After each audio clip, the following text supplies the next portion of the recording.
is a hassle, right? The average American spends more than 8 months opening bulk mail over the course of his or her life.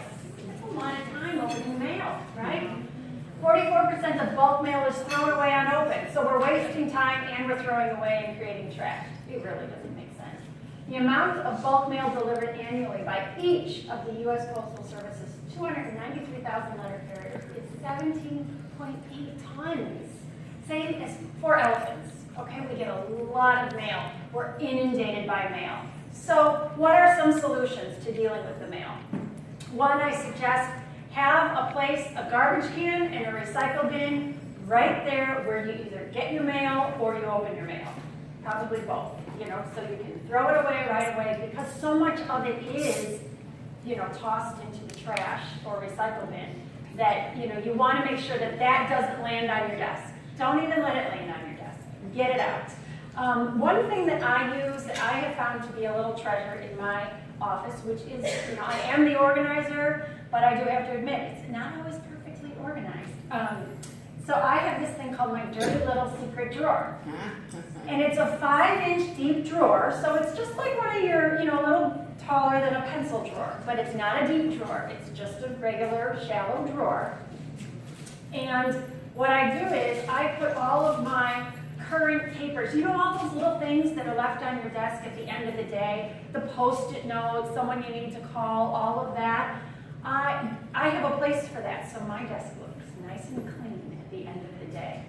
I believe your desk is a work surface. It's not a storage area. Your desk is a work surface. You want a clear mind, you want to be creative, you want to do your work and your job. And in order to do it most efficiently, having a clean, clear desk will encourage that, okay? So having a place to put all those little odds and ends, fragments of projects that are not complete. Clutter amounts to postponed decisions. They're all the little things you haven't made decisions on. So where do they go? I put them in a little drawer like this. You may choose an inbox or a file pocket or something, but make sure it's small because you don't want papers to pile up in it. It's not a storage area. It's not for things to just go that you don't know what to do with. This is for the work in progress. Things that when you have 10 minutes to sit down at your desk and do something before you're heading out, you grab from that pile and you say, oh, I need to call this person or I can do this. That's your list of current things you need to do. Another thing that I think many of us can relate to the struggle of keeping organized is the inbox. We need to detox our inbox, right? The email overload, just like that picture I had in the beginning of the lady with all the mail. Email does the same thing to us in a digital way, right? 50% of recipients responded to an email within an hour of receiving it. Are you guilty of that? Probably. We all are, right? But it's taking our time. It's distracting us from getting work done, more important things done, our priorities, all of that. 20% of recipients will interrupt a business or social engagement to respond to an email. Okay? So to me, I believe that's a little situation of the tail wagging the dog, right? It's your email, and if people will get in the habit of knowing that you're going to respond right away, so then they kind of get frustrated if you don't respond right away, right? And every situation is different, and depending on how you run your business and all of that, sometimes it's very important to respond to an email right away. My suggestion to you is to set up emails with VIPs. You can put VIPs so you only get notifications from certain emails that come in.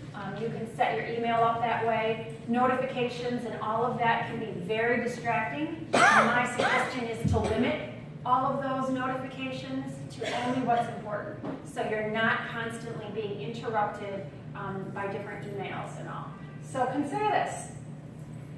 If your email volume sent and received is 75 messages per workday, that comes, and that's not that much, right? We know, we probably even get more. Comes to 18,000 messages per year, assuming 240 workdays per year.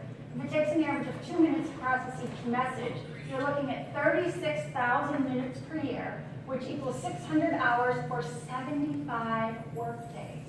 If you could reduce that by 20%, you'd save about 15 days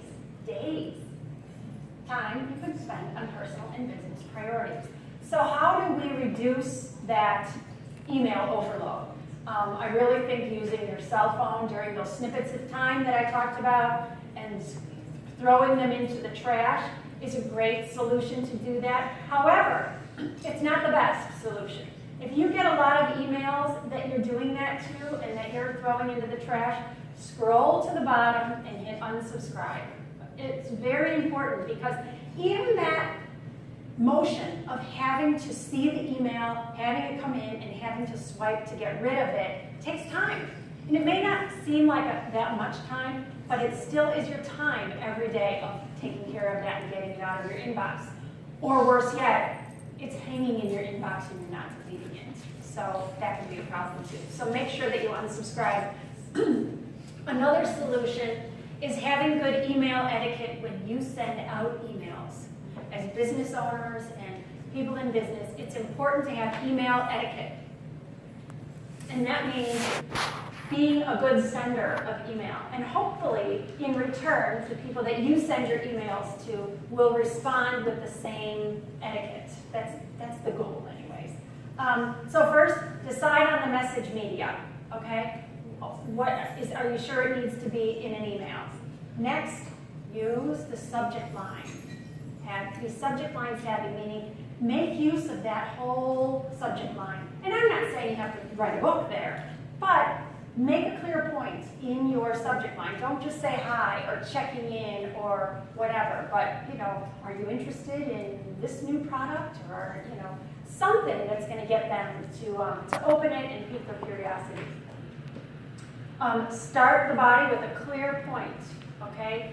Be very clear about exactly what the email is about. So not hi, how you doing, how have you been, and all of that, but something that just gets right to the point. Maybe if you're trying to coordinate with someone to meet up for a lunch meeting, how about lunch on Thursday at 2 p.m.? Not where should we go or what day works, but really be to the point. Don't always reply all.